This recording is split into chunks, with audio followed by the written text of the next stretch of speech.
Today we're going to show you how to prune your pepper plant so it produces bigger and healthier peppers. The first thing we do is look for the cross, right here, and from that point downward we can remove all the leaves. This one already has quite a few, especially the ones buried near the soil. All of that has to go. From there, we work upwards, removing unnecessary growth as the plant develops.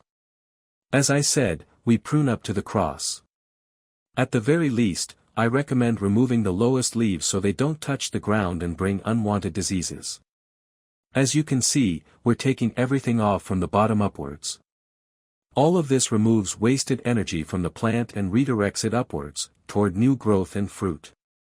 These lower parts won't produce anything and only drain energy. By removing them, the plant will have more strength.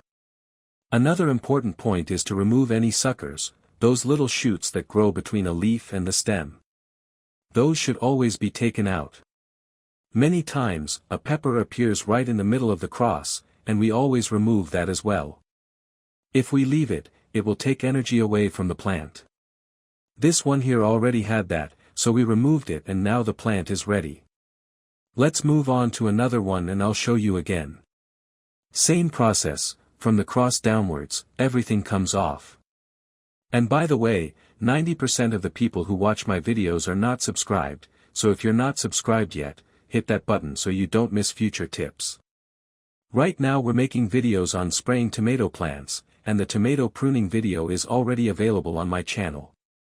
You'll find the link in a card here. And now let's continue pruning peppers.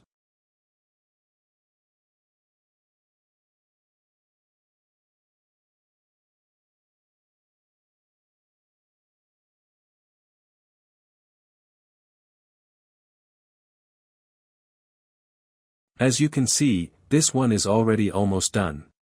It really only takes 30 seconds per plant. I'm taking longer because I'm recording and explaining, but normally it's very fast. And it helps the plant enormously. See this pepper here, growing right in the cross? We remove that one too. Right now, what we want is for the plant to grow branches, not to waste energy on that pepper. Another piece of advice: don't prune if the plant is stressed, for example, due to heat or lack of water. Watering is important, keep it regular but avoid waterlogging. Don't let the soil dry out completely, but also don't wet the leaves because that can cause disease. The best time to water is early in the morning.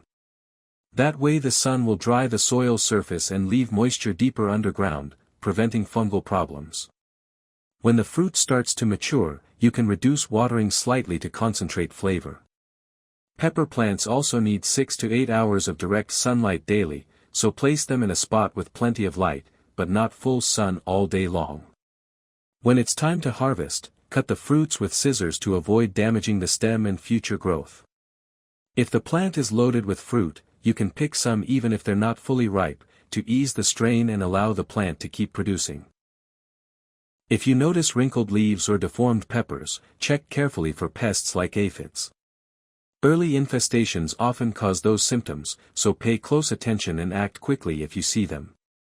As prevention, I've sprayed with a mix of copper and sulfur, which I'll show you in future videos. You can also use natural treatments like potassium soap and neem extract, which help against whitefly, red spider mites, and aphids. In my case, because I also have many tomato plants, I went with the copper and sulfur mix, and I applied it to the peppers as well. If you enjoyed this video, remember to subscribe, give it a like, and I'll see you in the next one.